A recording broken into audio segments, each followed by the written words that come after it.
YouTube lives on. Okay, YouTube Live's on. Why don't you keep working on that? And I see the whole thing up there. because we really need to.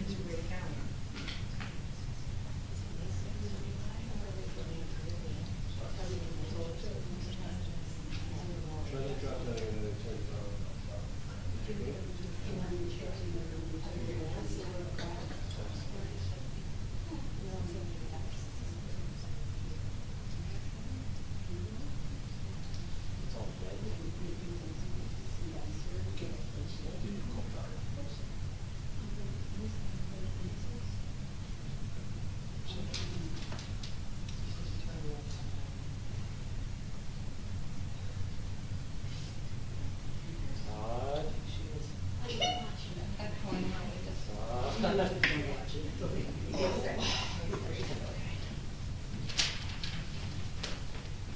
Get it to it and push the button.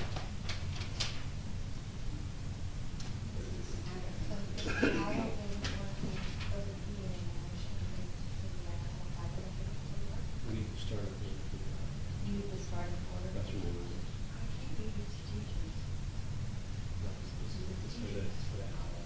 Well, we went on the discussion and then we restarted it.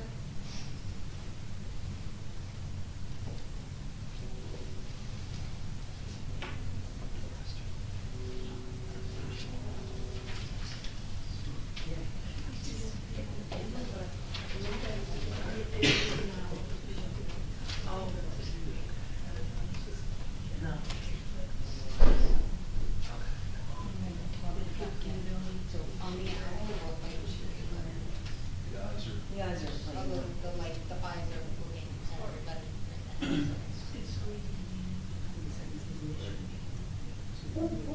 If you. And then you should be able to go into the Zoom and it should recognize.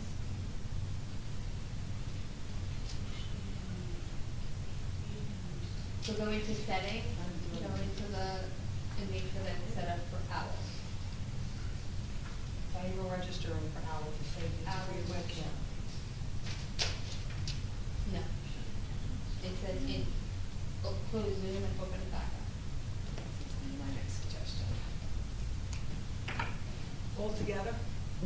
Close Zoom, well, The dashboard, nothing to do. yeah. Not the meeting, but yeah.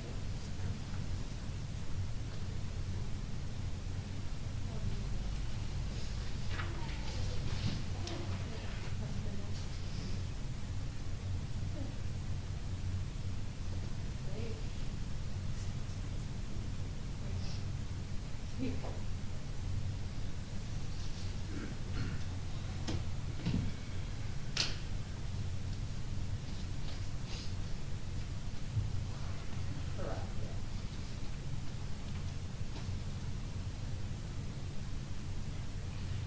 Yeah, that's all I should work on.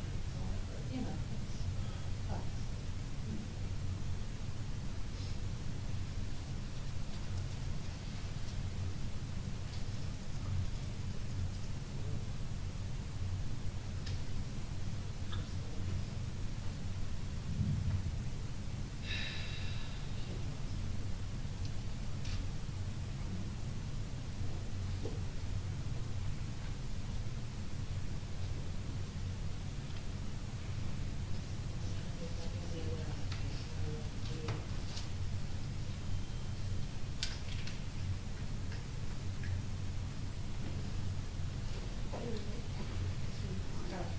Jonathan, did you check the default, the code that set it in C to set up, is it on time? No. What do you mean default? I unplugged it and I plugged it back in. That's what he told me to do earlier.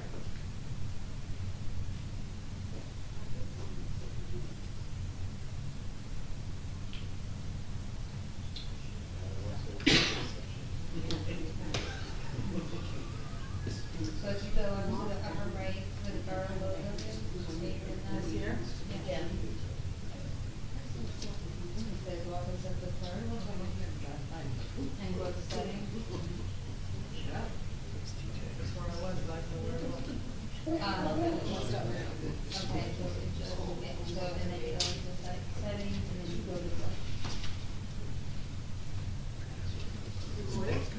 and audio, two separate settings.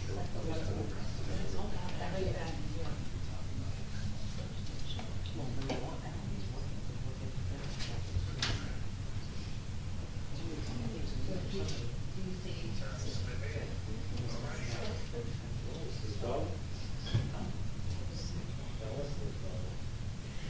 That's how it was before they're out. Yeah, and then you have to go pull it down. I don't need to.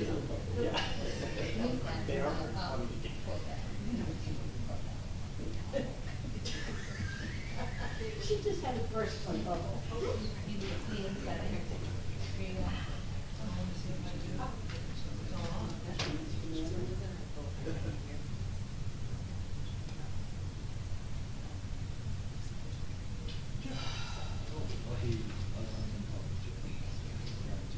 So you're gonna go to your settings, you're gonna see, Go to settings up there, Michelle, you'll be she's lost. in that. We're back to the same thing again. And then from there, you're gonna look through the video. Yes, we should be fine. Oh, I see.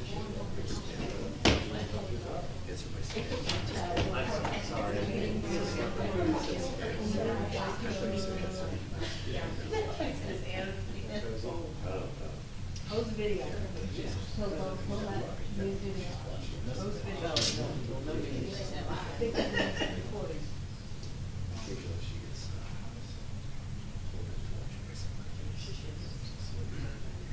Oh, yeah. I see Mary, I don't see Cindy.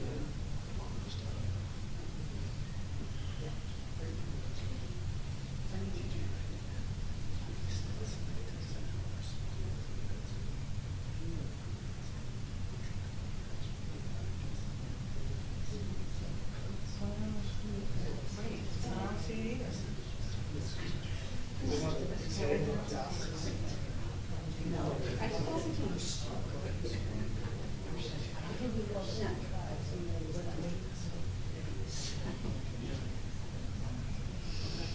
Yeah, she had a plan.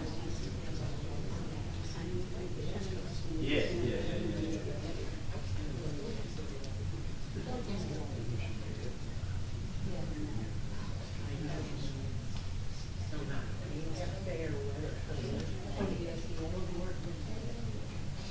Pull the USB from the laptop and the app to the app,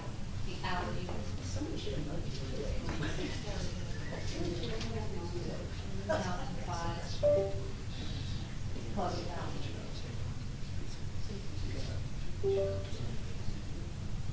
And now you're gonna go to your video. Your default microphone has changed, the echo. Meeting Owl Pro, and will now be, oh, so it should be. So now you gotta make sure the video is already on. There you go. Now, it's the opposite of correct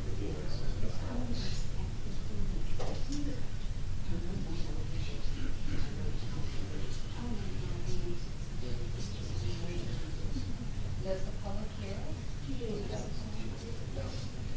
Don't you have to unmute it?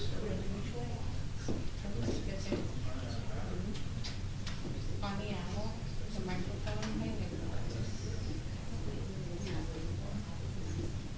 Okay, it's not.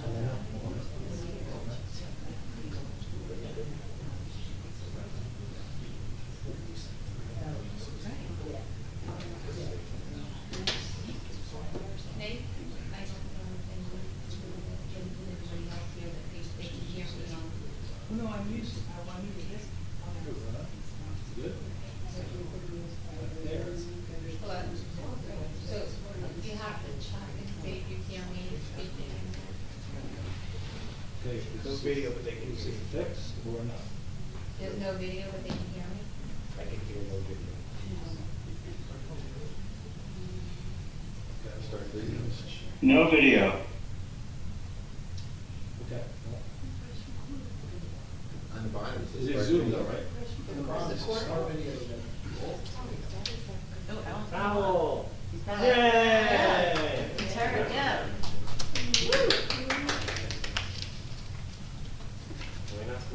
All right, thank you everybody for your patience. 10 minutes of your life you're never getting back. About 50. Next time. Okay, so did we complete the resolution? Yes. We did. Okay. Okay, congratulations to, You did vote. We did. I think you Oh, okay, did. wait, okay. I seconded. Yeah, I did the roll, I'll do, We- okay, okay. Mr. Marco? Yes. Mr. Noble? Yes. Mr. Gubatose? Should I change my mind this time? No! Mr. Pepper, absent Mayor Fox? yes. Okay, perfect. Again, congratulations, a lot of hard work on it. Yeah. They recognize a lot of hard work on the contract and a lot of hard work by you guys, so I can't tell you how much we appreciate all of you guys, so appreciate it. Okay, we're gonna go now to workshop discussions. We're gonna try to do each for 20 minutes. I think we can compress the 319 Lorraine. The 319 Lorraine, we hadn't updated people in the last couple of meetings, and we're very close to having a completed analysis for the council to review. We're really, I want to say in the next day or so, we spoke to the appraiser today. We're close. But the three things that we've been working on, I'll just tell everybody what we're working on, and then we'll begin to provide that to the council. We did ascertain or get an estimate on a demolition cost for the site. We've got an appraiser in to appraise the value of the site and also the value of 4 conforming lots. Also then what are the other ancillary costs, kind of gross and the net, and that's pretty much done. I think he's validating one number for us, and he'll have that for us the next day or so. And then the survey, the formal survey, which I think we'll have within the next,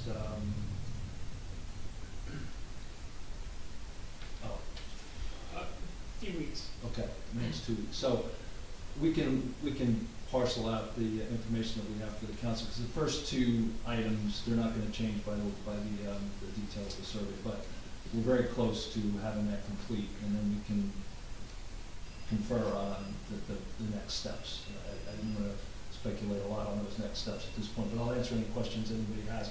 I didn't wanna go into the actual numbers right now, but you'll have those pretty quick. Hopefully, did Jay say when, did he say today or tomorrow or Friday? Kim? He hopes by the end of the week to share it with the council Right, okay. in at least draft form. Right, okay. Yeah, he said draft form, that's right, but it's gonna be pretty much good, good information. So I don't know if anybody has any questions, yes? Just a quick one. I know that there's some language in the contract of sale, when we purchased this property, that said basically the Camp Meeting Association, I thought, had right of first refusal on certain artifacts. Correct. Have we investigated what we would need to give them right of first refusal on, or are we still working on that? It's, I I think have. that's gonna be a meeting with mayor and council and Camp Meeting Association. Because it's not explicitly spelled out. I imagine that's gonna get woven into the demolition. Oh, absolutely. Discussion. Yeah, I think so. I absolutely, agree. yes. But we wanted to get that information first, but we can actually start that conversation, but we can't complete it until we really have the appropriate information, and then we'll decide to go forward. Any other questions at this point on that? Yes. Close out the council. Thomas J. Cohen, 612 Third Avenue. Thank you for the update, Mayor. I just want to clarify, I know you've only been a mayor for 2 years. We've had instances before where the town is exempt from land use, going to the land use board. And what I would request for this 4-lot subdivision is that there be a courtesy meeting with the land use board, noticing the neighbors within 200 feet, just like a regular subdivision would be for any other individual. I think it's a courtesy to the neighbors, how it's going to be set up, where the curb cuts are going to be, and just to avoid any other conflicts. Because we had the conflict about the beach restaurant, when they had the courtesy meeting, it was, a lot of people came out, and a lot of people were not happy. I don't anticipate that, but I think in all fairness, even though the town is exempt from the land use board, that still a courtesy meeting should take place. Thank you. Thank you. Any other questions? Okay, we'll close that out. We have, place, chapter 5 ordinance, again, a 20-minute discussion. I don't have anything really to share at this point. If anybody else does? I think, I was under the impression, I wasn't participating in the meeting, but I was under the impression Councilman Weber came back to me from the agenda meeting and said, I was under the impression, Mr. Mayor, that you wanted to have a workshop on that topic. No, I think the intent was to not have a discussion relative to the introduction of the ordinance. There was a discussion, the only discussion item I wanted to get into was the dollar, the last meeting, I'm sorry, you're absolutely right, Council. The dollar ceilings and I'll call it the low and high end amounts of approval by the administration. The last meeting we had, our business administrator wasn't here to kind of talk about the implication of that. That was really the only thing I felt as though needed to be discussed more. So I don't know, Kim, if you want to make a couple of comments at this point. About which portion of? Lowering the bid threshold. My suggestion, as a QPA administrator, finance department, is if you were gonna lower your threshold, 17.5 probably would be a good number, because that's the pay-to-play threshold, where you have to acknowledge a professional. When you start lowering it to other levels, it's more difficult to track. Just puts another mechanism in for finance department, administration, QPA to follow, and the number that was given was it was a difficult number. And then when you say your professionals, really need to define what's a professional. I know that for the council it might be one thing, but for an administrator or a department head, it's another. The state gives the thresholds because they go through, we know what the cost of things are, and it has to do with your bidding threshold, so it all goes together. That was a problem. And I know you're probably trying to solve a different problem by implementing that, but I don't think that's probably the best. I think I am trying to solve what I think is a challenge at least, but I said it last week, I'll say again, I'm not locked into the $4,000 threshold that is in the preliminary draft, but I am thinking at that lower end. I wasn't thinking 17.5 either. Someone said 5,000 or 6,000 instead of 4. So you have a quote threshold that is at this time 6,600, which I believe the state's actually looking to do an early increase because of inflation. So I mean, 6,600, I could see that being a number, because at that point, you're required to get quotes. We do it in-house, like that's not something that you guys would see, but we have a mechanism in our, you can't even process something without an additional quote. The purchasing manual that you passed by resolution also says that we recommend 3 quotes, 2 is okay for 6,600, so that might be a number you can work with as well.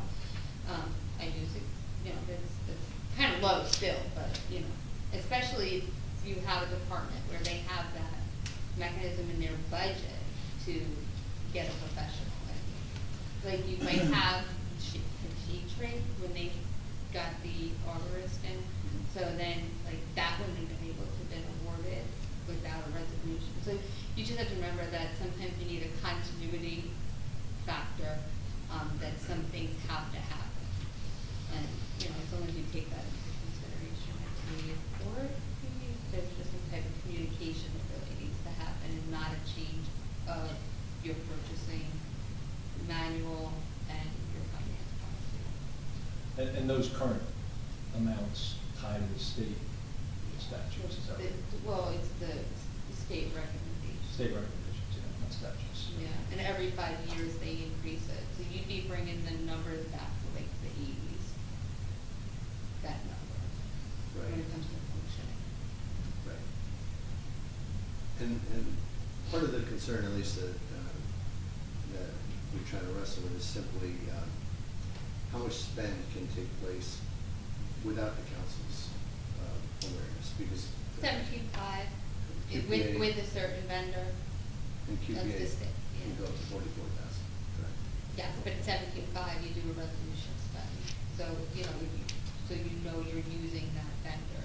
But remember that free budget comes into the budget because the department can't overspend their budget. So if that contract amount is within their budget, really they should be able to spend if there is a project that they're doing. All right, now this helps me Because you understand. can't, that's why it's so important within the budget to look at the prior spend, the prior year's spend, and see what those numbers are. Department heads are usually asked what is their spend. Like, I knew I had to do a payroll assessment, so I knew that the spend was going to be minimum this amount, but could go up to a certain amount, so it was in the budget, unpaid budget. So, yeah, that's different ways of looking at it, and I think communication is probably key. Right. I don't know, did anyone else have questions or comments about that particular provision? I wanted to say, I think there was, I know what it was. In our last meeting, Ms. Marco raised what turned out to be a very good question, just around whether or not we needed to amend, looking for it. In the draft ordinance, it's item C. 59C, the order of business. And Ms. DeMarco had said, if we had an item called review of agenda, which is in the draft, that would preclude us from discussing the items. And I did not realize that until she brought that up, but I actually now have learned that that is in fact true. So I think one thing we should consider is excluding that as a new addition to the ordinance. So again, we're not voting on anything tonight, but going forward, my personal preference would be to not include review of agenda under 59C. Thank you, Councilman, I appreciate that, I support that too. And then finally, I sent an email, I know I copied the council, so just for discussion purposes, we have under 5-11, subsection 5. Thank you. Under powers and duties of the mayor is able to appoint with advice and consent of council a number of different positions already, including, for example, borough council, business administrator, chief financial officer, auditor, borough attorney, and engineer. Others too, tax assessor, tax collector, borough clerk, and treasurer. But I at least wanted to discuss, should we add some additional titles, for example, the borough planner, the different descriptions that we have in place for our attorneys or engineers. For example, a tax appeal attorney, the mayor should be able to appoint with advice and consent of council. Coastal engineer, sewer engineer. And then one final item that I was at least proposing to discuss in the workshop today is adding an appointment with advice and consent of council liaisons. So I like this because it puts all of these different pieces together, and it leaves the choice of all these positions within the auspices of the entire council. It starts out with the mayor's nomination, but for any one of these, again, half of them are already included. The other half or so that I'm suggesting adding, just give us a more comprehensive list, I think, of appointments that the entire council would be involved in approving. I disagree. I think this is a form of government that is right, wrong, or indifferent, it was voted on in the 1990s, early 1990s, to be a strong mayor model. That says that the mayor runs the government, the administration, makes appointments, makes nominations. A year ago, Council President Sexsmith brought up the fact that if we want to change a significant amount of our administrative code, we should do a charter study. I didn't particularly agree with Council President Sexsmith, and he actually surprised me by bringing that up. But I'm kind of tending to think more and more that if we're going to continue to take swipes at our administrative code, we should do it in a comprehensive manner. People in this town voted for that in a referendum 20 years ago. That's the model. And again, taking swipes at it, I don't think makes a lot of sense. The idea of advice and consent too, I want to just kind of talk about that for a second. I think we've migrated from advice and consent to manage and control. And let me explain what I mean by that. If I make a nomination and it's on the advice and consent of the council, it really should be, the criteria should be, is there a significant financial issue with this that I need to say, wait a minute, I don't agree, or is there a significant performance issue? What I saw happen this year was that it wasn't that. It turned into, no, we're going to make the appointments, and we had about 20 appointments, and 11 was kind of thrown to the side and said, we want these people.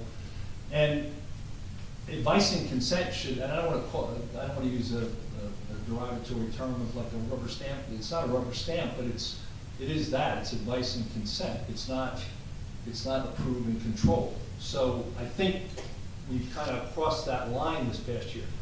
2 years ago, we had 1 or 2 appointment changes. Last year, we had 1 or 2 appointment changes. This year, we walked in the door and we wanted to change everything, and I just don't agree with that. Advice and control is a check and a balance at a local level of government. Just like in the federal system, there are 3 branches of government, and it's a check and a balance. But in our form of government today, this form of government is a strong mayor model. I'm supposed to make the appointments, the nominations. I'm supposed to do that with advice and consent of the council. Appointments are liaisons. Appointments are land use boards. Appointments are committees and commissions, and that's our form of government. So I don't necessarily agree with the idea that we should shift this, because I think we've shifted it to a point where we're starting to lose the definition of what our government. So that's my opinion. Yeah, and my only reaction is, number one, what I'm proposing here, whether we all agree or not. Again, I wanted to get it out for discussion, but I'm clearly not changing our form of government. I'm working within the form of government that exists today. So it's nowhere near as dramatic as former Council President Sexsmith recommended. Our form of government says the mayor appoints certain individuals, treasurer and tax assessor and so forth, with advice and consent of the borough, with advice and consent of the council. And then our form of government goes on to say, and any other positions, any other officers that, and all these positions are effectively officers that are accounted for in our ordinances. So again, I think this is at least a proposal that would still work within our existing form of government. Is it asking for a few more positions to be subject to advice and consent of the council? Absolutely.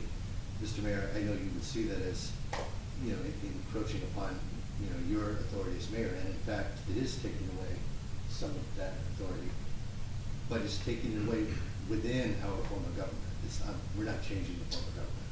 I just don't agree with that. So we can, agree to disagree, but the strong mayor model has pretty explicit, these are the appointments, these are the nominations, and again, I think we're just taking swipes at it. So that would be mine. So I don't know if anybody else has an opinion. I'd like to hear from our borough council, Greg Cannon. Yeah, I mean, you guys are very familiar with the issues. I received you got my opinion, I got opinions from 4 other people, commissioned by the mayor. And, section 122 says that it's the assessor, collector, treasurer, attorney, and such other officers that are appointed, that are nominated by ordinance, or with the advisory consent of council. And that's what the law is.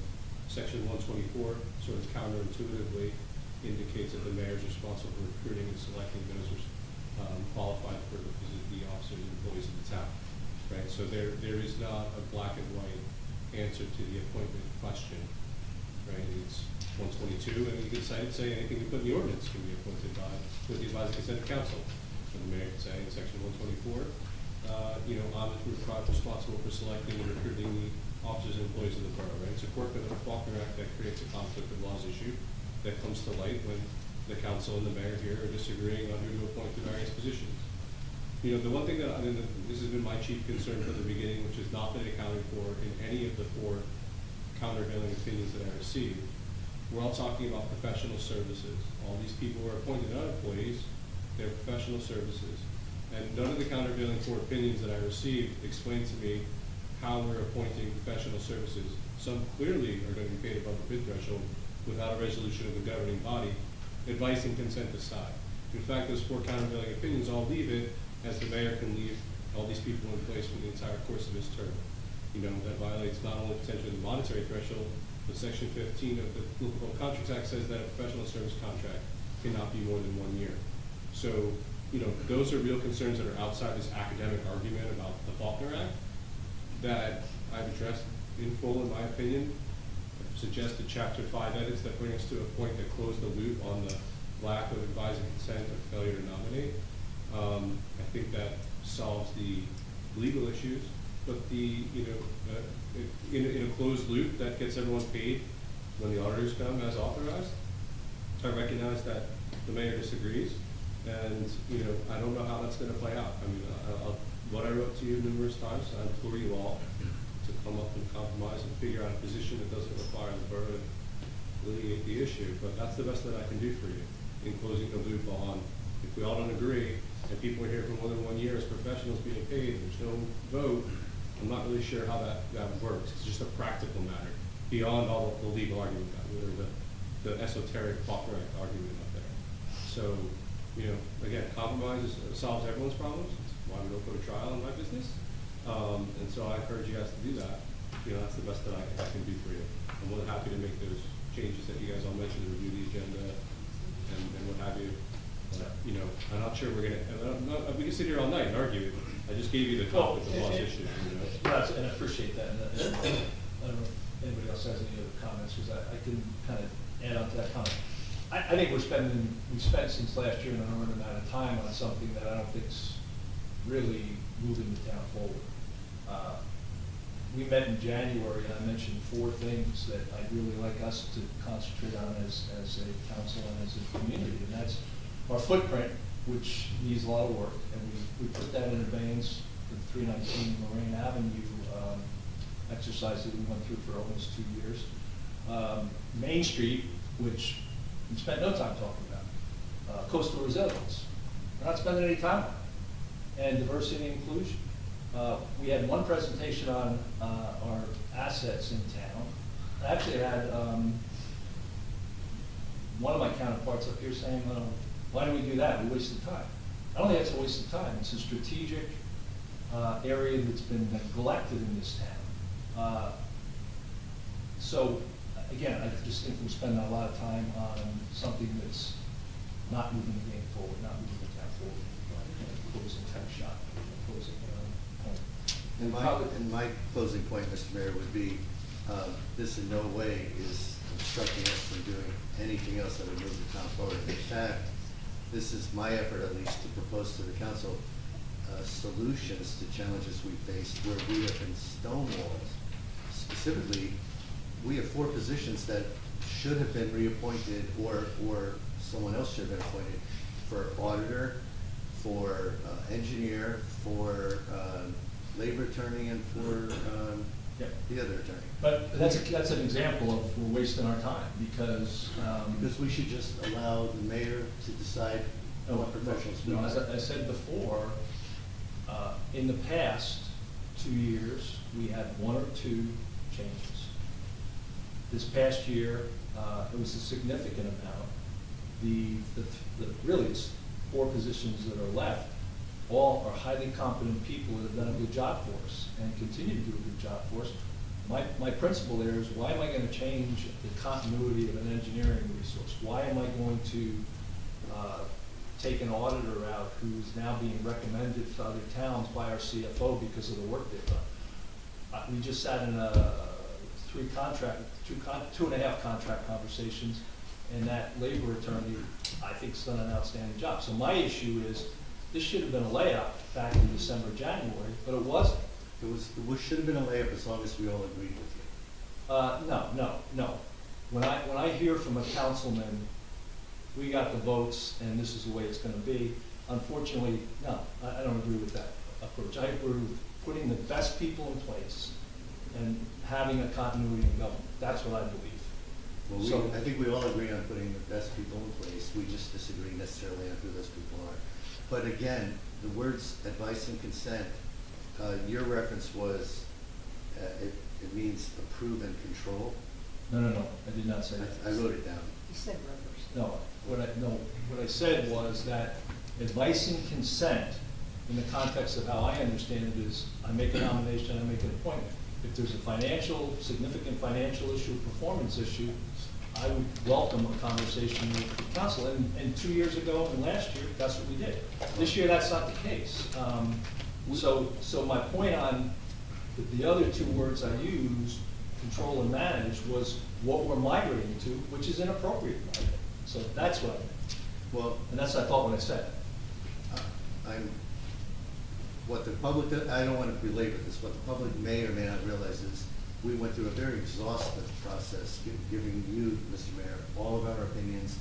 I personally gave you very strong reasons why there were certain changes I felt we should make.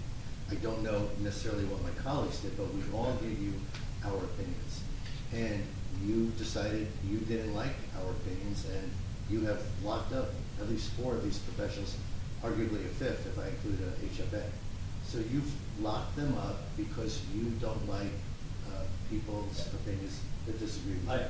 I would respectfully disagree that it's not a question of locking up, or it's a question of the process we've gone through in the last 2 years and the process that we went through this past year. They're 2 different processes, and the process has shifted away from advice and consent to control and approval. And we probably aren't going to solve this tonight, and we're already over on this topic. So we'll take 5 minutes of questions and move on. Yes? Thanks, Mayor. Mary Bax from 218 4th Avenue. The dialogue, actually I'm glad you're having dialogue, but it was kind of odd. I don't think all the council needs to be involved in, I think somebody mentioned 17.5. No, of course not. It's a waste of everybody's time. But where I would like the council involved as a point of checks and balances, if you have a majority or even a minority of council members who disagree, I would want to know why, because you're going to be the outlier. And this whole strong mayor thing, it's not black and white. You literally use the word rubber stamp.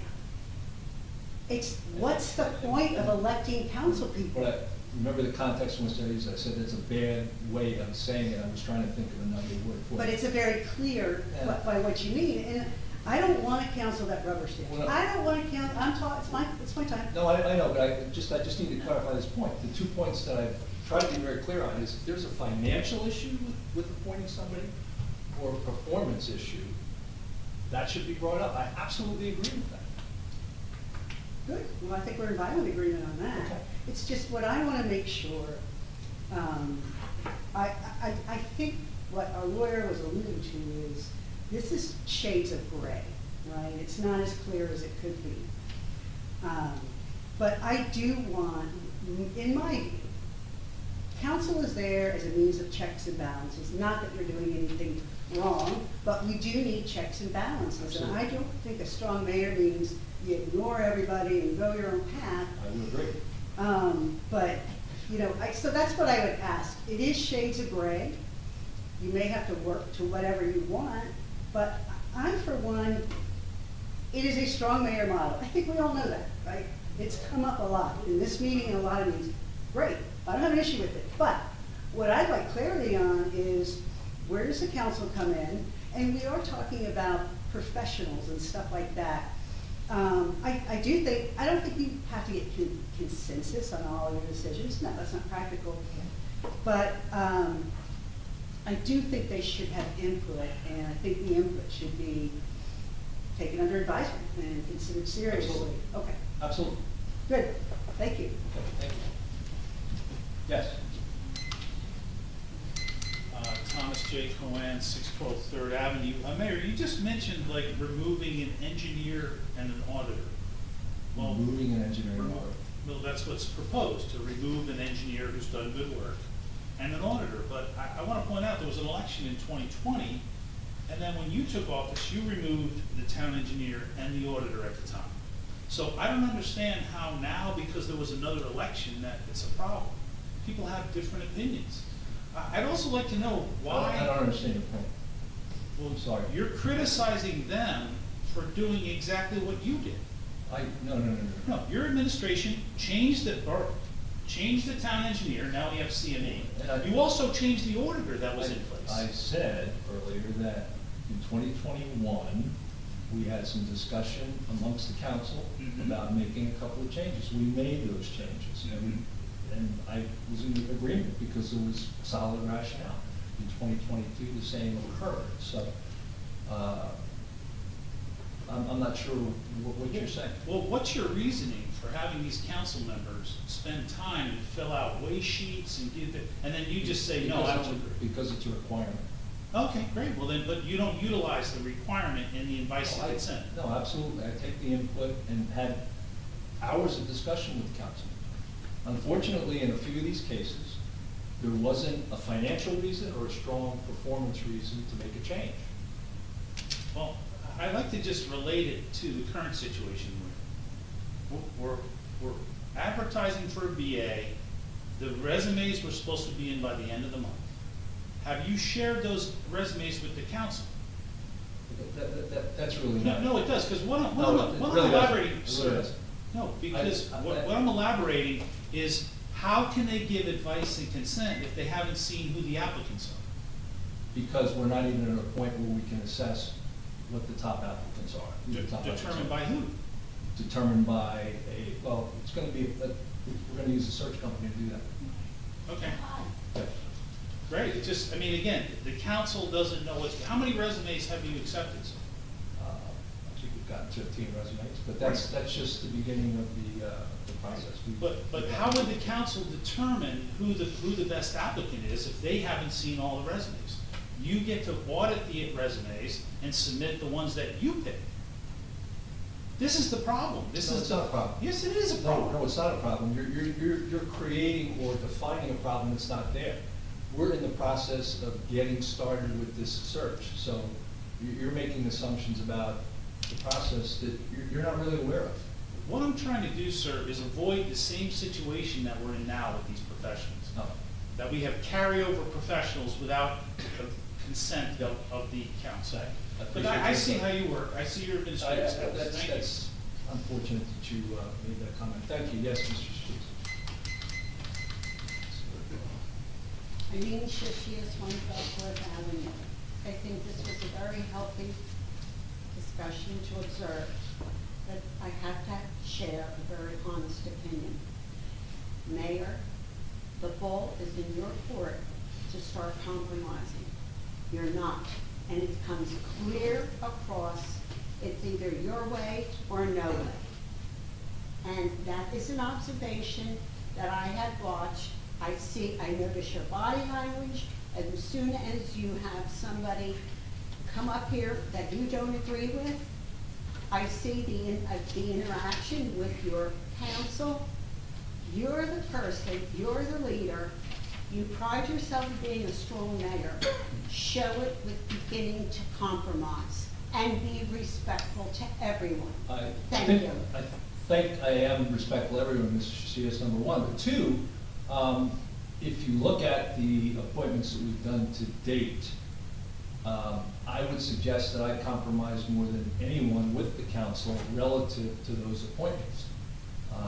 That you may not be aware of, but I came to the table with a number of compromises. We walked into a council meeting with 11 areas that we were not agreeing on, and I was able to work with the council to get that down to basically 3 or 4. So that was initiated by myself. So you may not see that, but Well, the appearance, when I'm watching and observing these council meetings, you clearly do not give the impression you are willing to listen or compromise with your councilmen. And they're all elected, you are all elected to represent the taxpayers and the residents of this town. absolutely, I appreciate that. Thank you. Anyone else? Yes?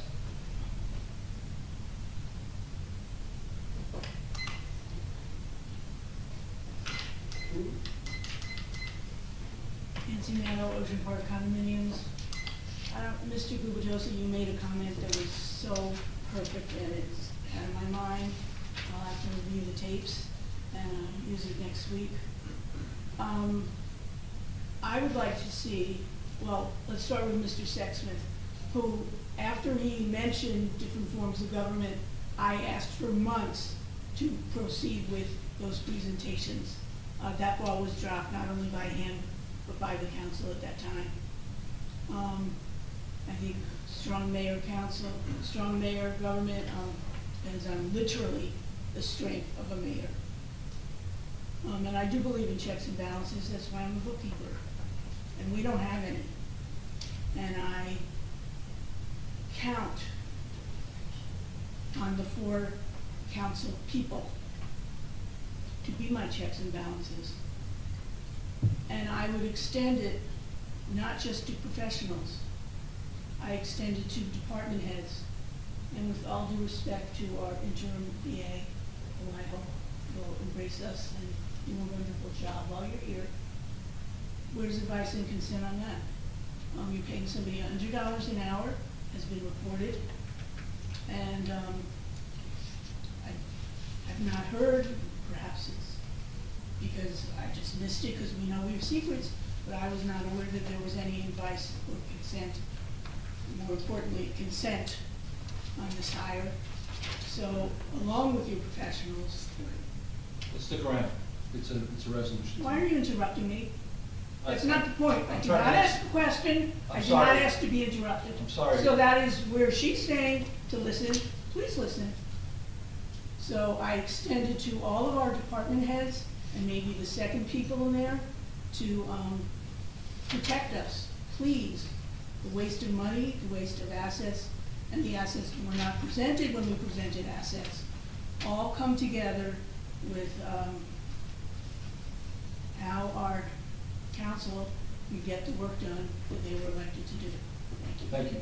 And 2023-93, we're covering your concern. Thank you. Okay, there's nobody on the line, so we're going to move to presentations and bids. On the agenda is a proclamation in honor of Women's History Month. As I mentioned earlier, today is International Women's Day. It's a focal point in the women's rights. It is and was a focal point in the women's rights movement. It brought attention to issues like gender equality, reproductive rights, violence, and abuse against women.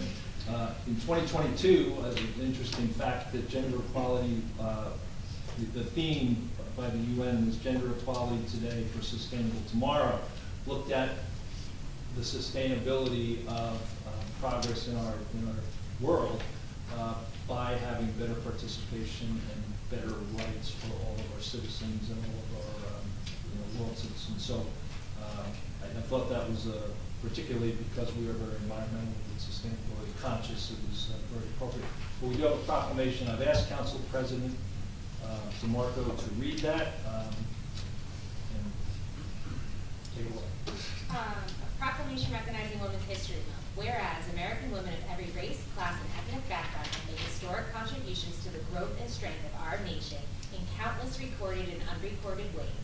Whereas American women have played and continue to play a critical economic, cultural, and social role in every sphere of life of the nation by constituting a significant portion of the labor force working inside and outside of the home. Whereas American women have played a unique role throughout the history of the nation by providing the majority of the volunteer labor force of the nation. Whereas American women were particularly important in the establishment of early charitable, philanthropic, and cultural institutions in our nation. Whereas American women of every race, class, and ethnic background served as early leaders in the forefront of every major progressive social change movement. Whereas American women have served our country courageously in the military. Whereas American women have been leaders, not only in securing their own rights of suffrage and equal opportunity, but also in the abolitionist movement, the emancipation movement, the industrial labor movement, the civil rights movement, and other movements, especially the peace movement, which create a more fair and just society for all. And whereas, despite these contributions, the role of American women in history has been consistently overlooked and undervalued in the literature, teaching, and study of American history. Now therefore be resolved by the governing body of the Borough of Bradley Beach that March is designated as Women's History Month. Very good, thank you. Appreciate it, Council President. Okay, we'll now move to approval of minutes. Make a motion to approve February 22nd, 2023 Council Business Meeting minutes. Do I have a second? Second. Mrs. Marco? Yes. Mrs. DeNoble? Yes. Mr. Gubatose? Yes. Mr. Weber absent, Mayor Fox? Yes. Make a motion to approve February 22nd, 2023 executive session minutes. Make a motion to approve. Do I have a second? Second. Mr. Marco? Yes. Mrs. DeNoble? Yes. Mr. Gubatose? Yes. Mr. Weber absent, Mayor Fox? Yes. Public comments pertaining to this, the 3-8 agenda items only. 5-minute limit, single instance per participant. Any questions on the agenda? Yes. Thomas J. Cohen, 612 Clearwood Avenue. I had a question about the lockers. The resolution is not specific about the disbursement of the locker locations. It's only dealing, we did the workshop, you set the price, now the price is in here, but there was never a consensus as to how the lockers were going to be distributed. That should really be included in the resolution. We did not put it in the resolution because the primary reason for the resolution tonight is we need the fee schedule done. We're completing all the elements of the re-engineered process right now. So if you have a specific question about How they're going to be dispersed, that was my they're question. going to be dispersed based on people getting online. In order, or, there's a number of different things we talked about, in seniority, or in order of your application. Right. Or, See, we looked at seniority, and unfortunately, there is not a beginning of time seniority. It picks up when the current assistant clerk started a spreadsheet, I don't know what the year was, 2000 and something. The process was recommended by the administrative team was Community Play, that's the name of the company. Community Pass. Pass, I'm sorry, Community something. Basically it's a random system within each. So can we just confirm it's going to be a random Yes. distribution? Yes. And we all know that, and then that'll be included in the letter that the website said. Oh, absolutely. Oh, no, we're working on it. And you'll state that it'll be a Yes, random distribution. we're laying out a whole process for that. And I did talk to Spring Lake about it, and they actually Community Pass maintains their wait list. Yes, They still have. they're going too fast too. They are, great. Okay, my next question was about the Lake Terrace ADA improvements. Are we comfortable with the lowest bidder? I know when we talked about the roof, we were worried about doing the lowest bidder, but are we worried about it on this one? I'm always worried about, We don't have a choice but. you don't have a choice really. Okay. And then on the bills list, I had a couple questions. You have something on here for Riverside Construction Materials in the amount of $10,495 for salt. So I'm just wondering why we're buying salt now when there's been no snow, and do we get a deal on it because it'll be cheaper than next year? I don't know, I think we purchased that salt, Kim, But, yeah, the salt is purchased, but what's that? you're asking about salt purchase? Like it was purchased and committed to a while ago. Yes, we have to, promise a certain amount of salt purchase. So they don't Through get a paid co-op. till February, so where do we? Yeah, when where- their invoice comes in, Where physically is the salt now? in the salt booms, Here for us? yes. Okay. Yes, we can't, by local public contract, we cannot pay until we receive. That's what I was. And then we have to wait for the invoice to come in, review it, make sure we got it, and then, so it does take some time. So we have salt for next year, then, We we're do. good, so we can adjust the budget for that. The next question I have is about Mr. Awala's bill for the auditor. Oh, It seems very odd, it's 3 different payments for $9,666. For which one? Oliver. The auditor. It's for last, the prior order. Well, it says the annual audit, but then it says auditor fees. So those fees are, it's just an odd way to bill. You're billing $9,600 3 times, and the bills came in, the bills are, wouldn't you have a bill every quarter? No? And the bill, and the amounts are all the same. It just Yes. seems an odd billing structure for an Can you auditor. tell me what the page it is? Would you Sure. mind? Sure. Page 11. Yeah, mid-page. Thanks so much, Mayor. Thank you. Yes. Can I explain why it's 3 different? Sure. Different accounts, so it gets charged, it gets broken out.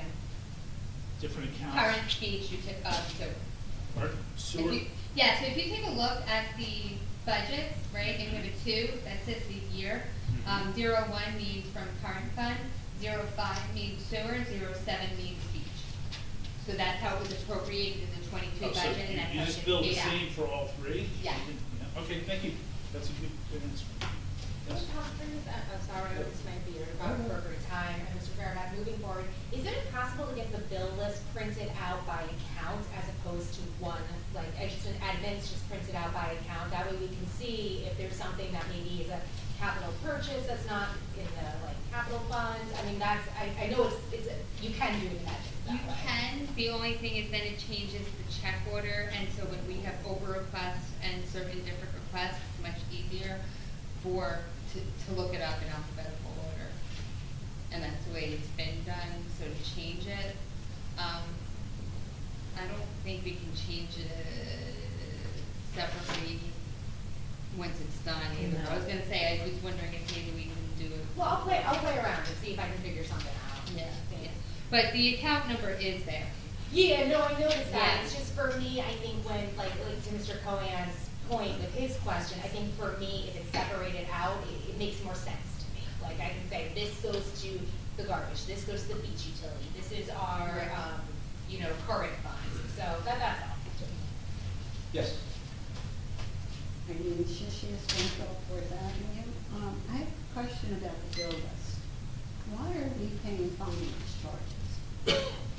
Why aren't our bills paid on time when we're getting finance charges? It depends, what's the page number? I don't know the page number. I have it, McKenzie Medical Surgical LLC, Medical Supplies. Yeah, that was something that we found from in cleanup for 2021. Kim goes page 9. Yeah, no, I already knew, I knew the name of the company, so we Could you did, explain that to me a little better so I can understand it? so it was a 2021 purchase that, was from like March or April of 2021. Right. It was not paid, so we are getting done with all our audit of accounts, and we had, and you're correct, it should be paid, that's why this is called payable, and now that everything is cleaned up, it shouldn't happen. I can't speak for prior administration. But how could the borough allow this bill to be so delinquent? Well, part of the reason that we started using a financial services company to look at all this at the end of fourth quarter of 2021, we realized there were a lot of deficiencies in our financial systems.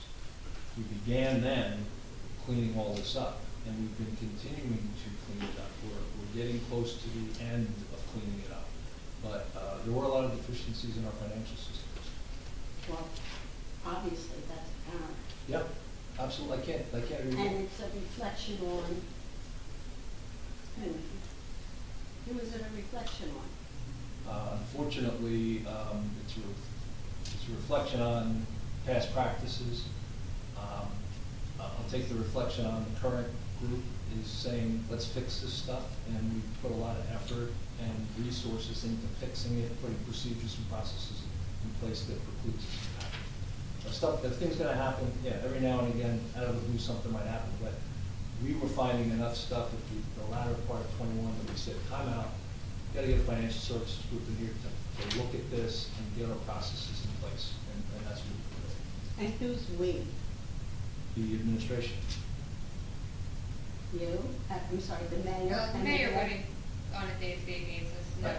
But So we're what happened responsible. was when I came in mid-2021, by the time the end of 21 came, I realized there were some deficiencies, Is there and any we way started that- to address them.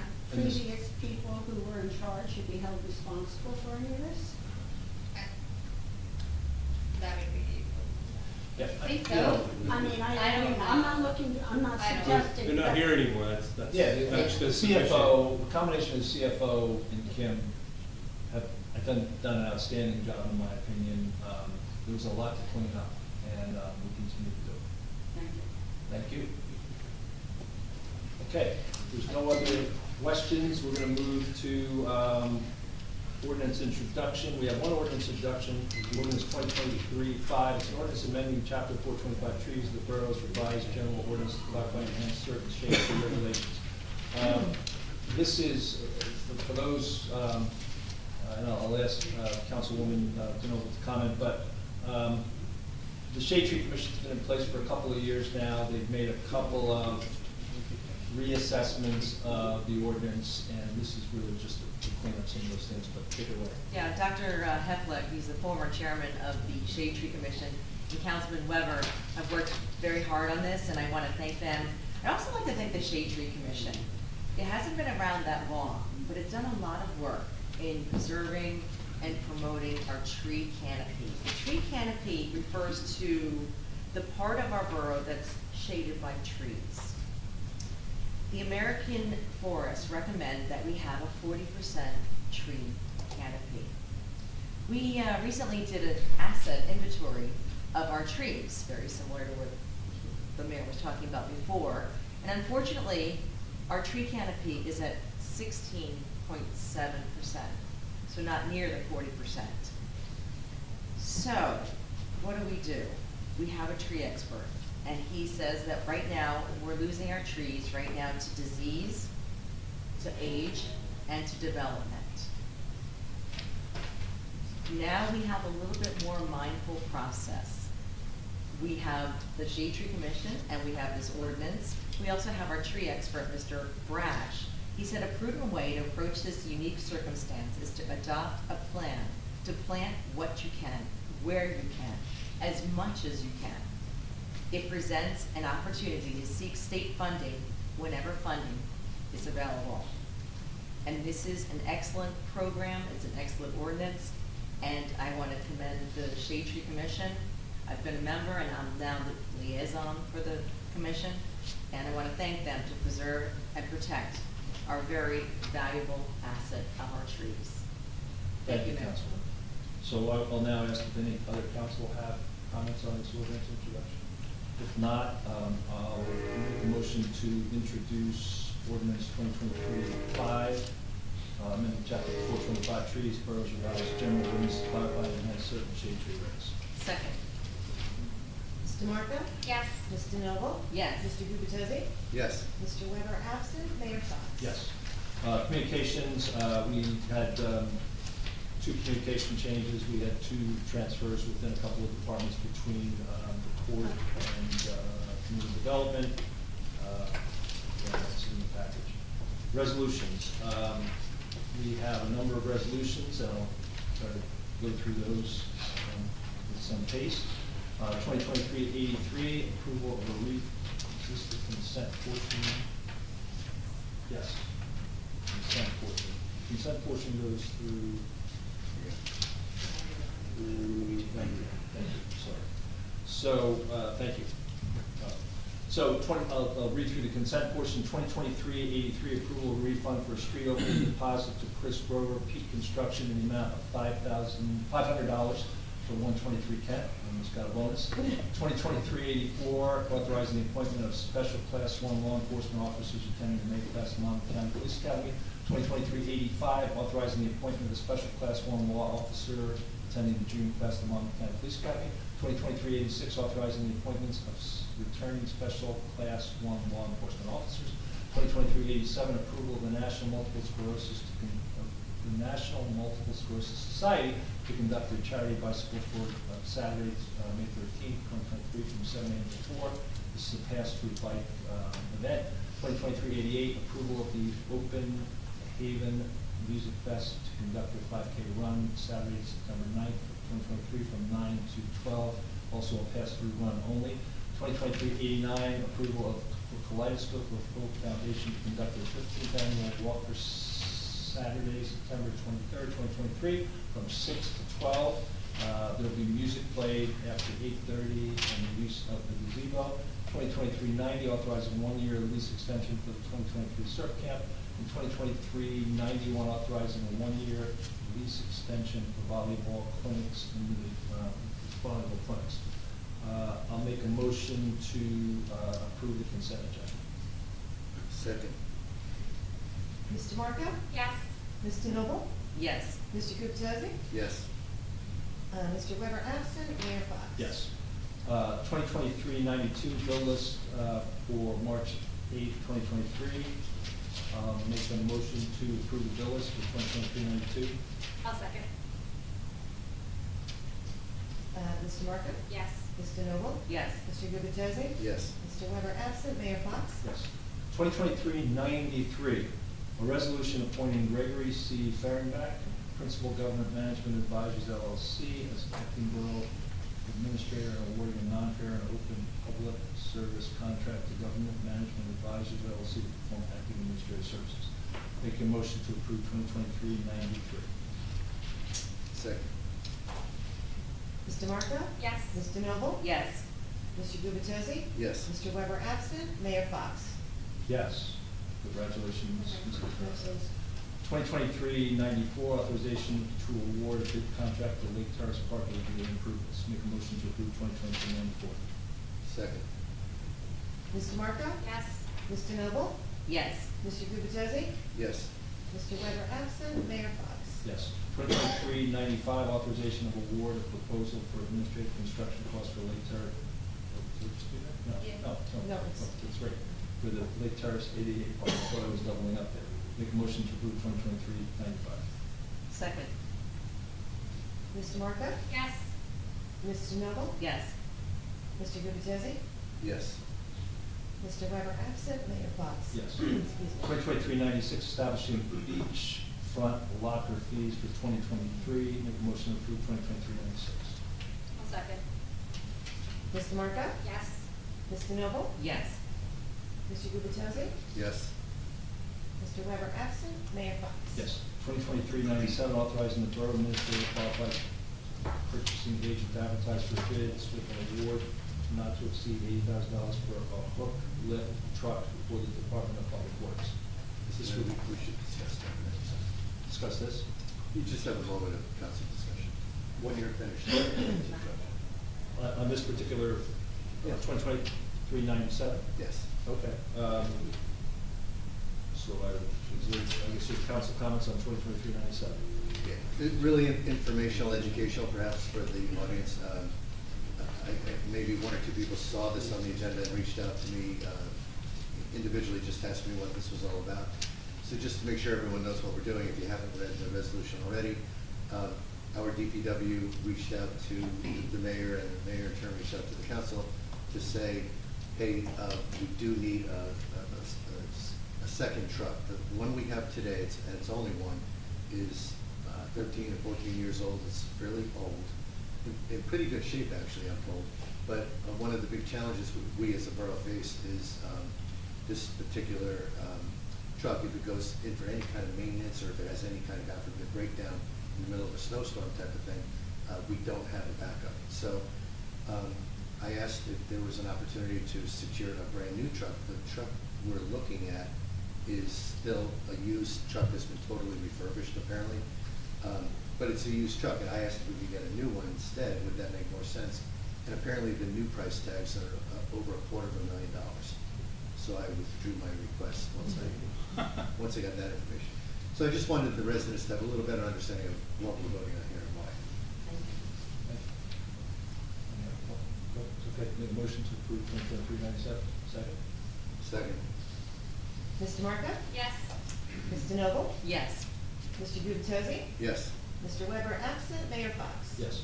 2023-98, authorizing an open public records information management shared service agreement with the County of Monmouth. Make a motion to approve 2023-98. Second. Mr. Marco? I'm a little jealous, and yes. Ms. DeNoble? Yes. Mr. Gubatose? Yes. Mr. Weber absent, Mayor Fox? Yes. I will let you know how it works. Thank you. You're welcome. Okay, we're gonna move to mayor and council. Any announcements? There are no announcements. We'll move, thank you.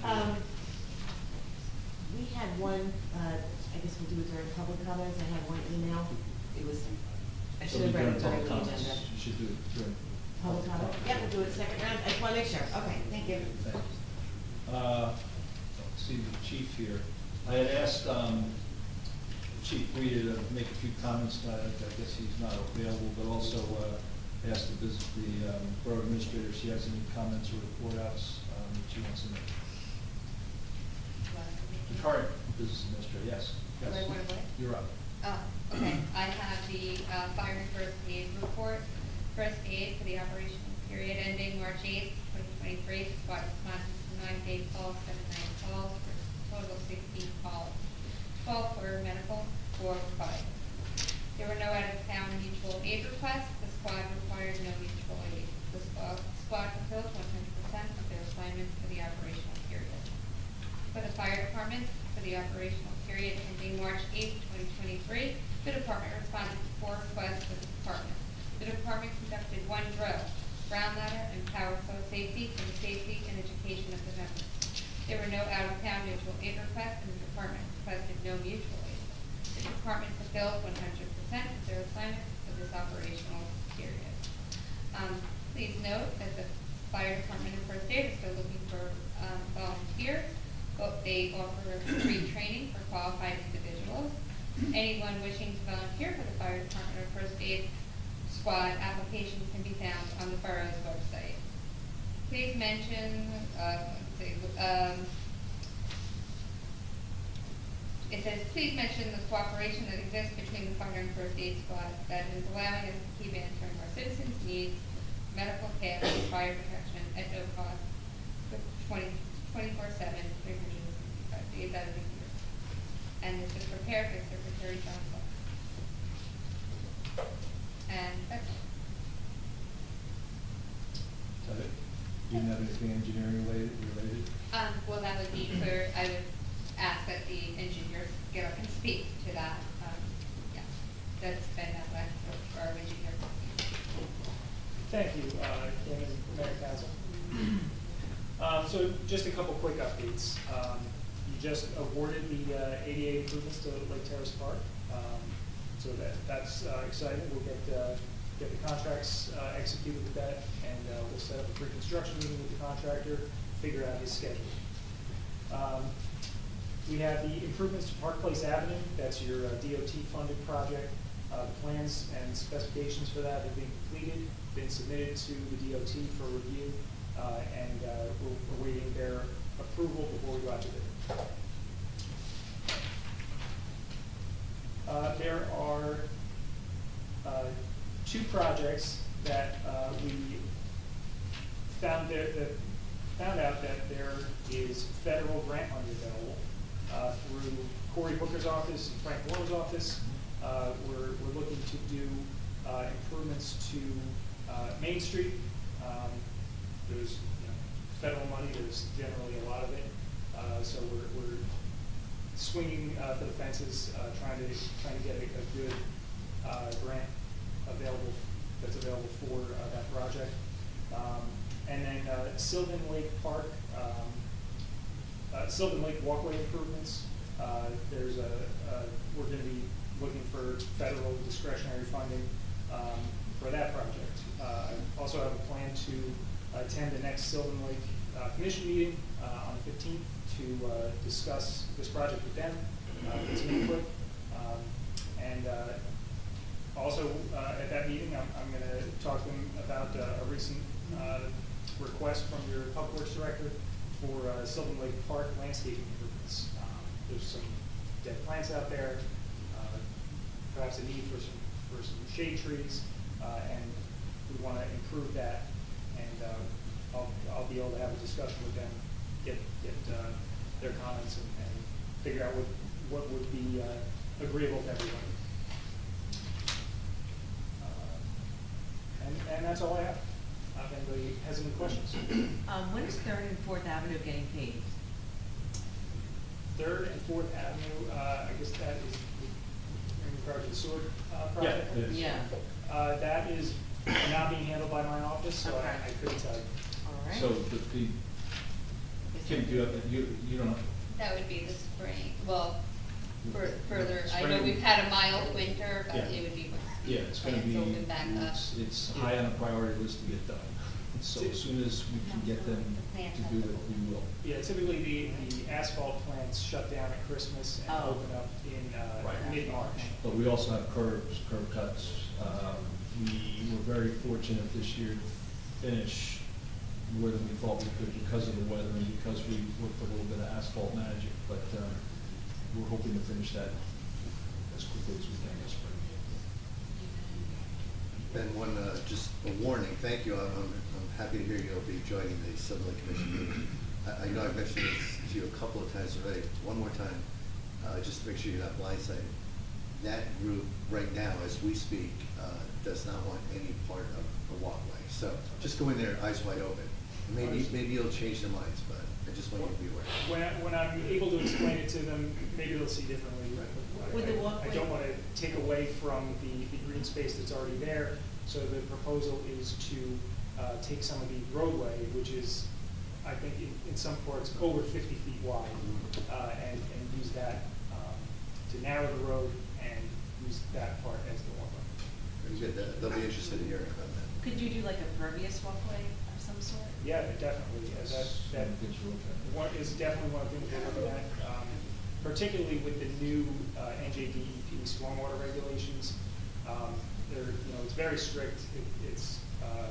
They're very much into pervious pavement systems or other types of systems like that. So we're looking at those options. Excellent. What's nice too, though, if it is that kind of grant, it is expensive. So it's perfect opportunity for you to have it, actually. Yeah. Right, so if you were to use move the curb line essentially to put the walkway, you have drainage along the curb line, you have street lights there. So it would be a good opportunity to look for a large funding source to be able to do that project.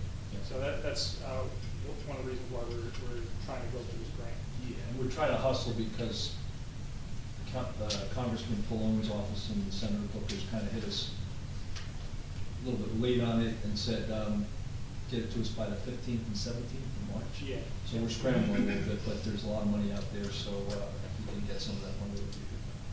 Do you have any update on that, it was a 1.3 million grant that has been awarded but not divvied up? Like, do we know how that's gonna get divided? We don't know yet. It has been awarded, but the grant agreements have not been distributed yet to the recipients. So Monmouth County is the recipient of the grant, and then they'll be executing an agreement with the federal government, and then there'll be a sub-agreement with the borough. But we're still waiting on that. Great, thank you. Thank you. Okay, we'll go to council and mayor comments. We'll start, Council President Walker. Thank you, Mayor. The Environmental Commission would like to invite everyone to join them at the Spring Beach Sweep, which is being held on Saturday, April 1st from 9 a.m. to 12:30 p.m. Twice a year, volunteers across the state of New Jersey clean debris off our shorelines. And last year, over 10,000 volunteers, including hundreds right here in Bradley Beach, cleaned over 500,000 pieces of debris off the beach. So pre-registration is required. We meet at the gazebo. You can choose either a 9 a.m. start time or a 10 a.m. start time, and you can register at cleanoceanaction.org, and we hope to see you there. Additionally, the Memorial Day Parade Committee met today to discuss plans for the 2023 parade. The parade will be held on Saturday, May 27th at 10 a.m. sharp, which was very emphasized in the meeting, on Ocean Avenue. Vendors will be on the boardwalk on Saturday and Sunday, and the Memorial Day ceremony will be held on Monday, May 29th. The committee is currently seeking vendors for the weekend, so if you're interested in becoming a vendor, please find the application on the borough website, or you can reach out to Michelle here at the Municipal Hall, extension 1029. And lastly, just want to take a moment to wish everybody a happy International Women's Day. This year's theme is Embrace Equity, where we imagine a world free from bias, stereotypes, and discrimination, a world that's diverse, equitable, and inclusive, and where difference is valued and celebrated. According to census and Rutgers University data, 50% of New Jersey's population identifies as female, yet only 14% of our elected federal delegation and 16% of our elected mayors are women. Also of note is Tuesday, March 14th, is Equal Pay Day. This symbolic date, which aims to raise awareness about the gender wage gap, denotes how far into the year a woman must work to be paid what men were paid the previous year. Black Women's Equal Pay Day is July 27th, and Latina Equal Pay Day is October 5th, and LGBTQ+ Equal Pay Day is June 15th. So today, let's take a moment to celebrate women's achievements, increase visibility, and raise awareness about gender discrimination. Thank you. Thank you. Thank you very much. Councilwoman DeNoble.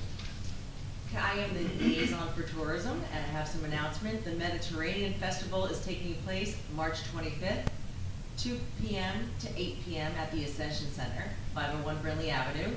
They are going to have music, live dance performances, food and crafters. There will also be several Italian cars for show outside the center. I didn't know about that. That's cool.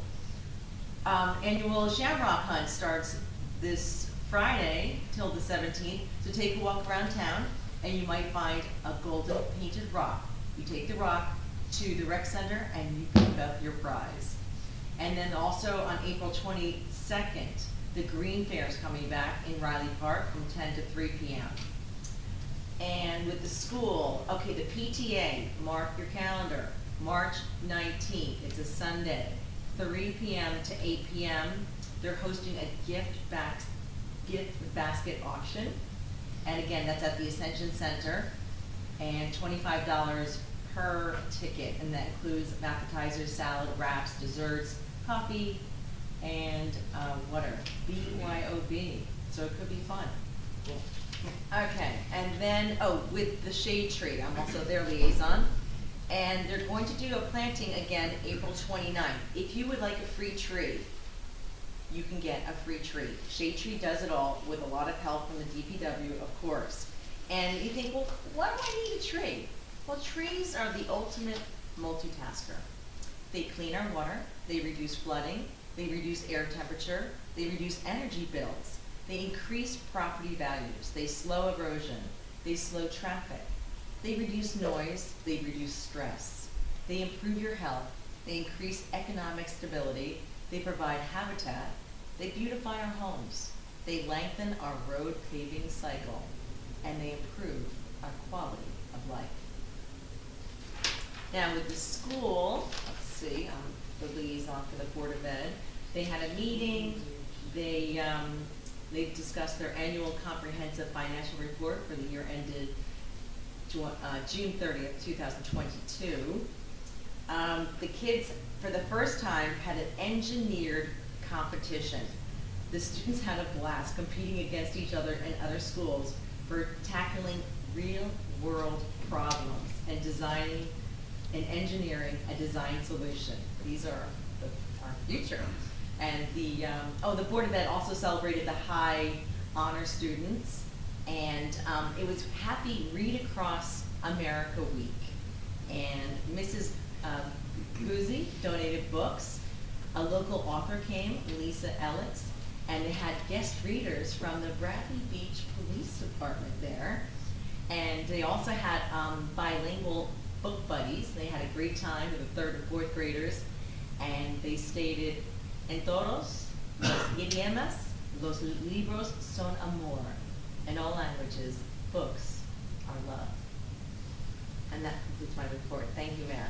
Thank you, Councilman. Councilman Gubitosa. Thank you, Mr. Mayor. I have a very quick police report that a subject was arrested for driving while intoxicated this past weekend. And also, our K-9 units were deployed for 2 separate occasions to assist neighboring towns with narcotics searches during the respective towns' motor vehicle stops. Both deployments yielded successful results identifying drugs and/or paraphernalia. So kudos once again to our police department. At our last meeting, February 22nd, the mayor mentioned to the public that Ms. DeNoble and I would be working on short-term rental ordinances, and I know everyone in the borough, or many people who have come to past meetings, are very interested to hear a progress update. We've actually made some progress in rewording some of the elements of the earlier draft. We have now, though, turned back to the mayor and our VA to determine if we can engage our borough planner to help us in redrafting that language. So more to come on that, but we have not forgotten it just because it was not workshopped today, for example.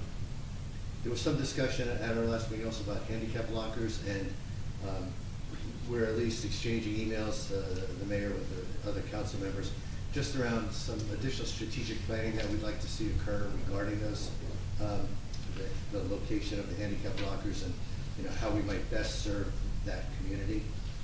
So that is also in progress. I think a resident asked about some of the other locker deployment issues earlier tonight, but handicap lockers is part of that broader process.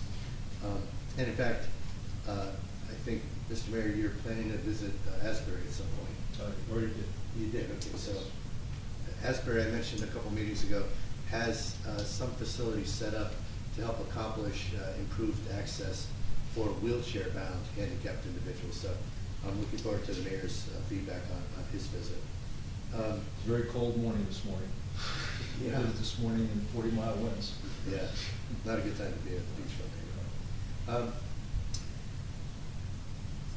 CME, our engineer who spoke a few minutes ago, Mr. Matlack, has been working diligently for, I believe, many months on revising, revamping, making suggested edits to our zoning ordinances, Chapter 450. The electronic version that I last saw, that includes some of Mr. Matlack's edits, but nonetheless, it spans 129 pages, so it's a fairly comprehensive document.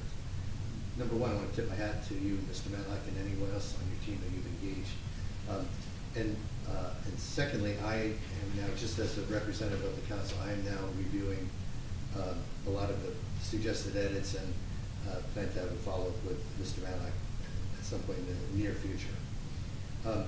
2 quick RFP notes, request for proposal notes. One, I believe we are really close, per an update from Ms. Humphrey the other day, that we're really close to issuing an RFP on the sewers. And separately, I believe we're really close to issuing an RFP for our IT consulting position. It's already out. Oh, it's already out, okay. We're waiting for it to come back. Oh, and you said within a week or so. Okay, great. So I think those are 2 good steps forward. And then my last comment for the evening, I believe this is our BA, Ms. Humphrey's last meeting with us. I just want to thank her for her service to Bradley Beach, and I want to wish her the best of luck in her future endeavors. That concludes my report. Thank you. Okay, I've got a number of things, good things going on around infrastructure and some other things, but I'll try to cover them as quickly as I can and get to comments. Our 2 outfall repair projects are moving. Equipment and resources are on the beach at McCabe and Ocean, and we're hoping to meet this week on Sylvan Lake, but it's going to get pushed to next week because of a conflict on the Avon side. But they are moving, and we're really pressing to get some good progress on those.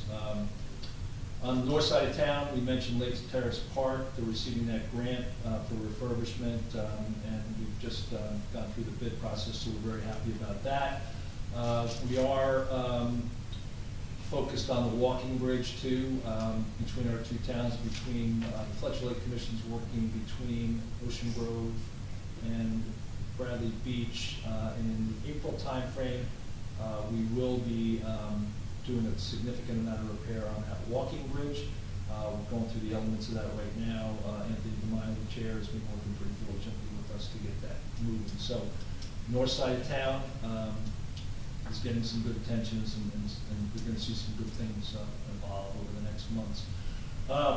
As we mentioned earlier, Senator Booker and Congressman Fallon's offices contacted us about grant opportunities. We're exploring those. We're trying to focus on Maine and Sylvan, and we hope to develop some good applications on that.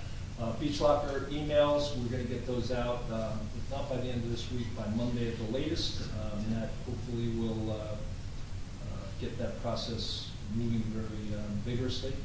Mayor's Wellness Committee, we're wrapping up a needs survey. A number of people participated in that needs survey. We also applied for designation with the New Jersey Healthcare Quality Institute for our first full year. We filled out a 15-page application. It's not necessarily, our chair, Barb Johnson, has done a great job, but the application isn't necessarily to garner an award. We're just really trying to look at where we are and, are we on the right path of progress. Memorial Day planning has begun, as Council President DeMarco said, and that's always a big deal. I come now to a big announcement, and that is that to announce our 130-year anniversary celebration that we're targeting for June 10th. We're excited to announce that. We're trying to put a plan together right now, celebrating Bradley Beach since 1893 throughout the year. The Borough, Bradley Beach Business and Community Alliance, and the Historical Society will recognize our 130th anniversary with celebrating Bradley Beach with 1893 flags. Memorial Day Parade will have a significant amount of involvement. Dinner and music on the 10th of June. We're planning that right now. A taste of Bradley Beach, at least 130 dishes, hopefully. The north end on Ocean, and the mapping on Main Street by the Historical Society is going on at this point. We are forming a volunteer team to help with logistics for the celebrations. A couple more quick things. Food pantry. You'll hear some calls from me in the next week or so on the food pantry pickup for the spring, March 18th. That's a big event in town. Lots of involvement, lots of volunteer work, great work. And then we are targeting Park Fest for those who were involved in Park Fest last year. We have a number of bands, and that's targeted for July 10th. So June 10th, we've got the 130th anniversary. July 10th, we've got Park Fest, so we've got a lot kind of rocking for the June-July time frame. I'll close with, I also want to recognize our business administrator, Kim Humphrey.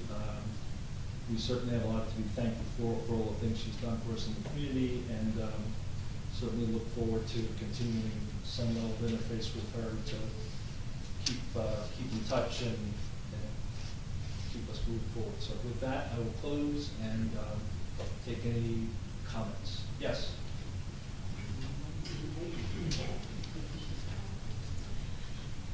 Eileen Shishias, 112 Fourth Avenue. Could I please have an explanation as to how and why the Memorial Day Parade expanded to having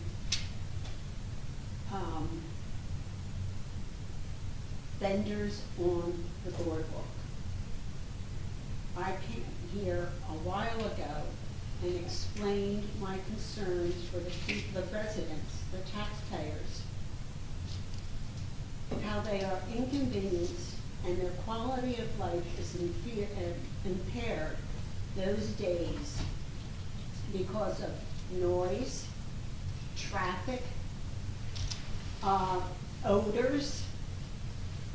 You have band music playing around 3 or 4 o'clock in the afternoon. That is time when some families have children sleeping, taking naps, and the music is blasting all over. Parking is an issue, and don't tell me about the parking on the north end, because I know that I've witnessed this enough times. The vendors will park their private cars on our streets starting at 6 o'clock in the morning to make sure they get the prime spots. They run back and forth throughout the day getting things out of their car. We have people urinating, trashing our blocks, and I feel as though we don't need this activity on the ocean front. That is a discovered part of our town.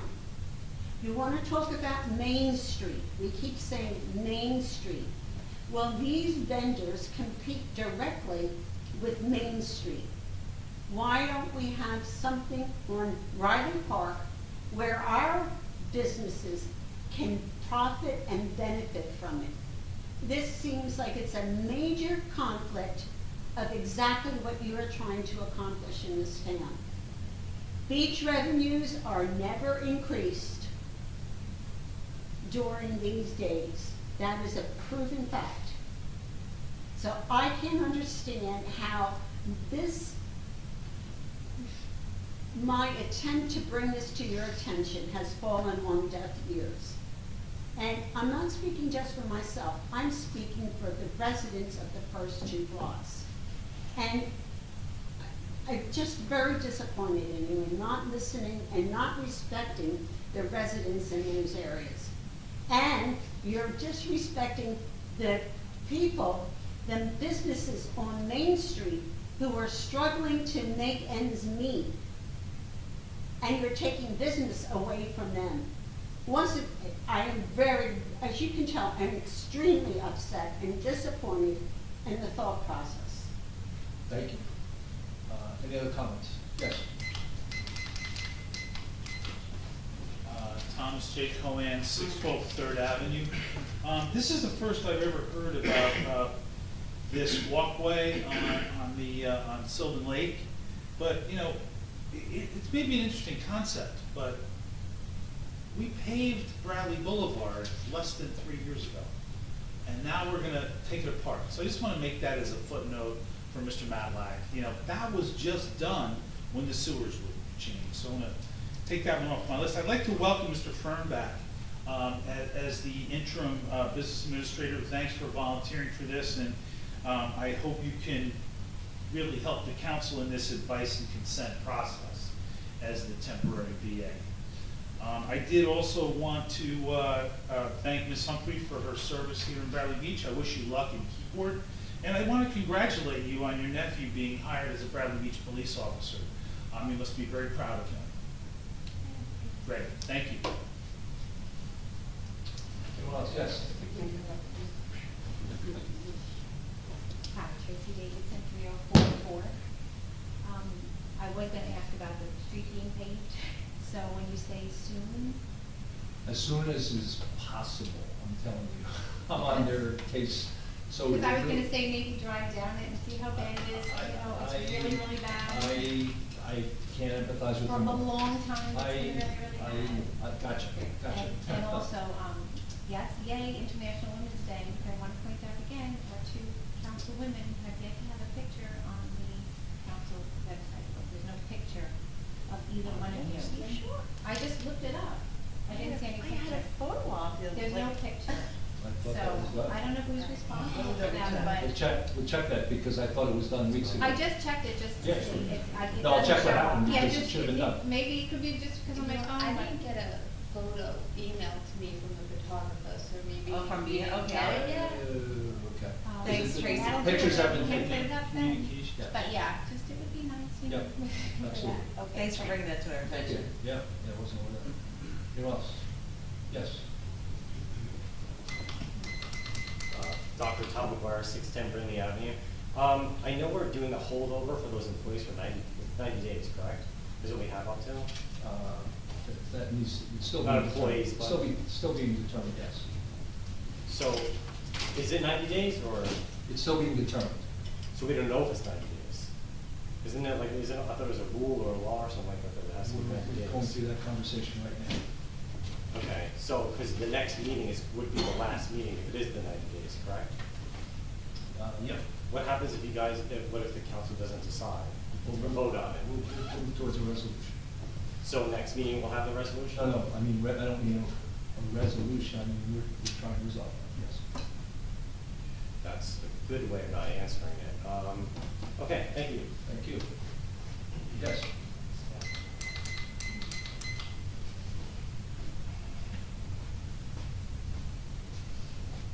Nancy Meadow, Ocean Park condominiums.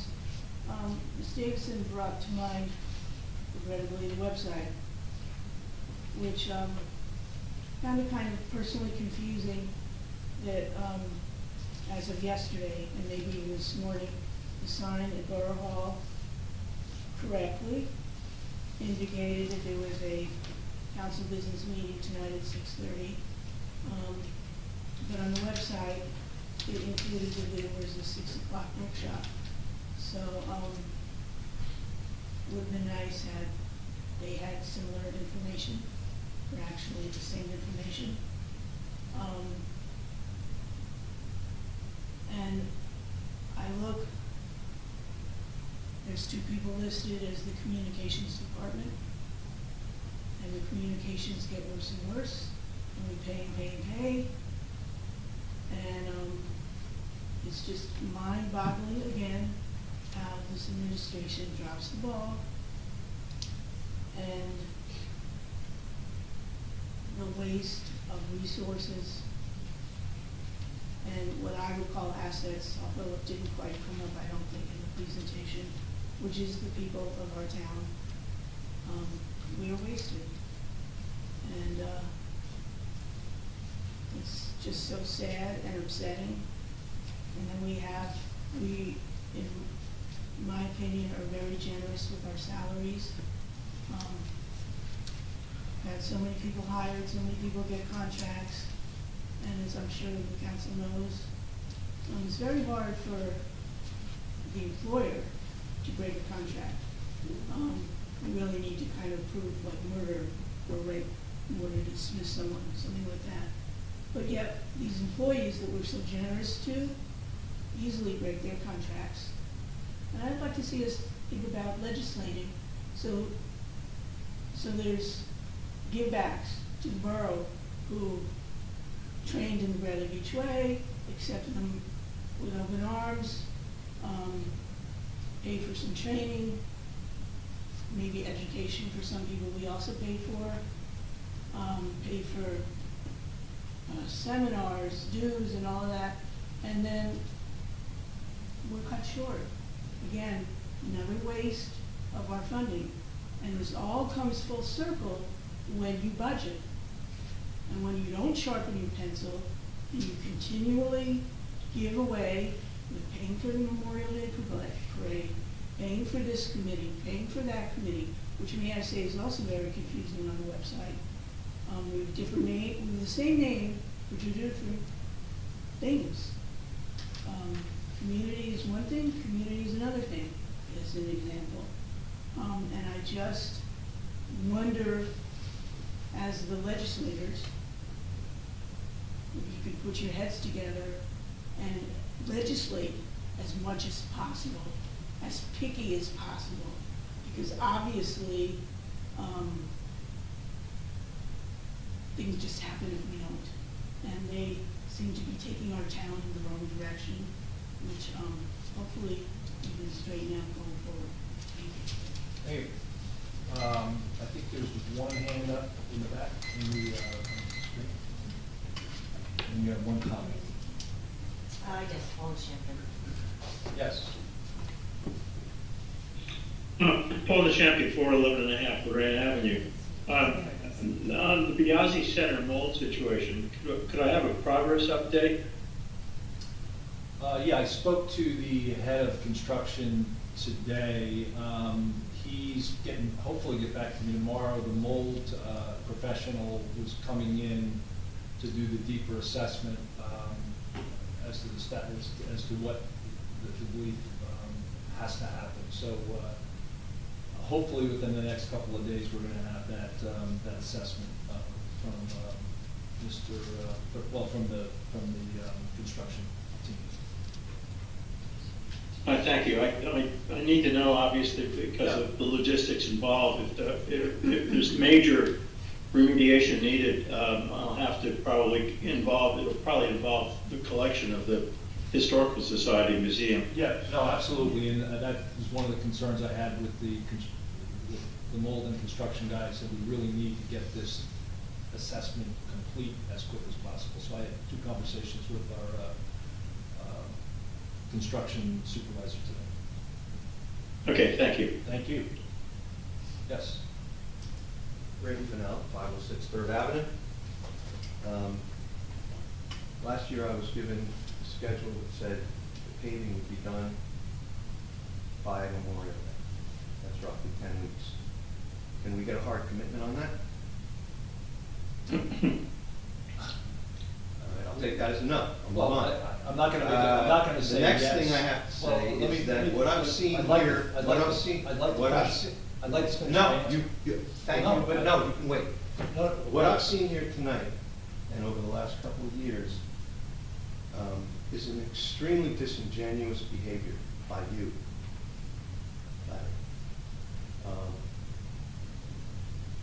When a council comes together and they don't agree with you, it's time to concede. It's that simple. And I'll give everybody here a real simple example of the disingenuousness. About a year ago, you tried to censure me for an issue that revolved around our zoning and building departments being held accountable for enforcing codes. And it was a continual stream of residents who came to me with complaints.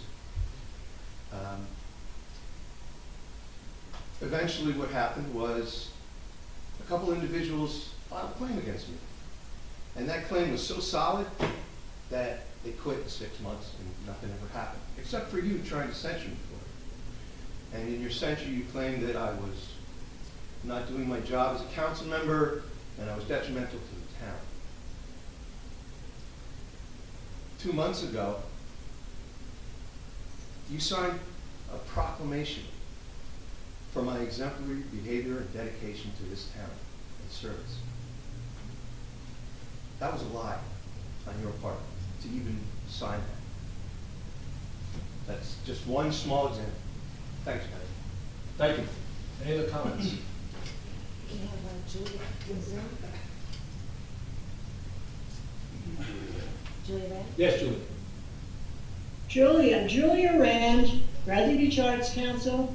I think the meeting was very productive. Thank you very much to everyone. I congratulate our 2 female councilwomen that are on the council for what they're doing already. It's a great addition. I want to mention just briefly what's coming up with the Bradley Beach Arts Council. At the end of April, we're doing a program called Cats, and More Cats, which will be a lot of fun for everyone, and it's free admission. Will be at the grammar school auditorium. And in the summer, we do the Shakespeare Festival, July 13th, 14th, 15th, and 16th. Outdoors, again, free, and that's what I wanted to mention. Thank you. Great, thank you, Julie. Thanks for that. Okay. I have one email, if you don't mind. Okay, you have one email? So I received an email this afternoon from Tim Sexsmith of 500 Lorraine Avenue. This is a question towards the borough attorney. Tim is asking, let's see. Please provide the legal justification as to why the proposed changes to Borough Ordinance Chapter 5 are legal when they appear to be in direct conflict with New Jersey, with NJSA 40:69A-122 and 124 of the optional municipal charter statute. Do these proposed changes put the borough at risk? You may want to just take that offline and answer it offline. It sounds So like. send Shport an email or I would- send me one of the That's five legal okay. opinions You I've can written on have this this. issue. Yes, that's okay. Sounds like I it's just got- want to read the record. Sounds like it's got arms and legs. That's on it. okay. Thank you. Okay. Okay, with that, I'll make a motion to adjourn. I'll second. All in favor? Aye. Have a good night, everybody. Thank you. Damn, I'm so good. People are Wow. Getting better and better. Oh, yeah. Now, if we can get this in place. I don't think you know.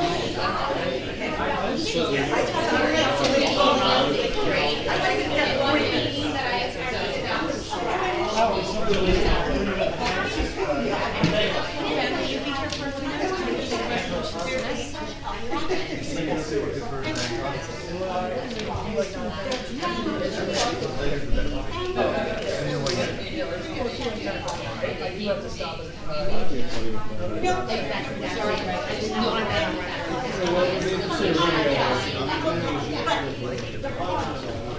I'm still gonna mention a few people who walked in. I know some people.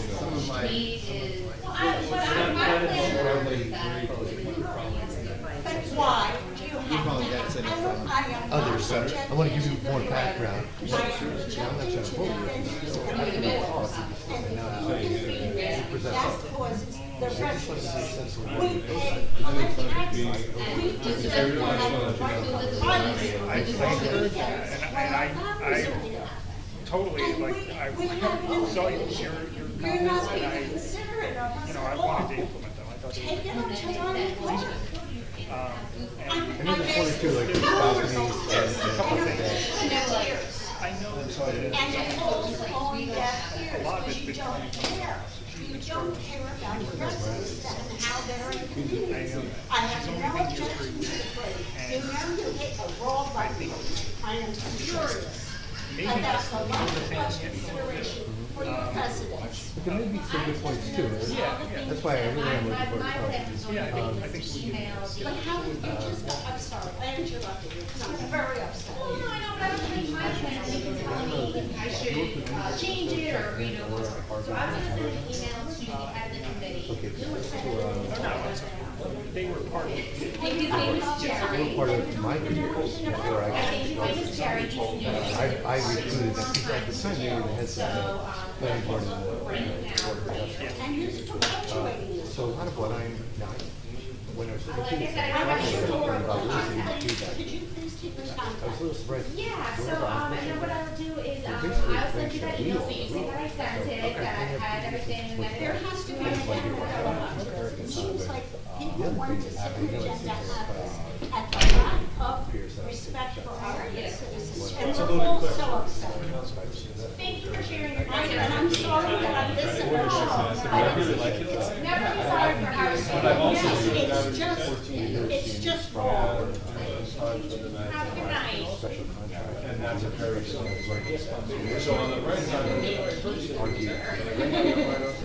Because it wants to be. Thanks, everyone, who said that. You heard it all, right? Everyone's yelling at home. On the flip side, I know I'm part of the guy who supported it, so I get it. But if you can step out of the aisle and say, this is down on front. Time's up. Honestly, Time's up. And almost, there's no way I call to challenge some of your, but I get more others. We have seven, so it's four. Yeah, it's, You have to appreciate we should do things like that, but we never had the fire. But it's just bigger than you, and hers is bigger than that, one of that least. When you're sitting in that position, and you're trying to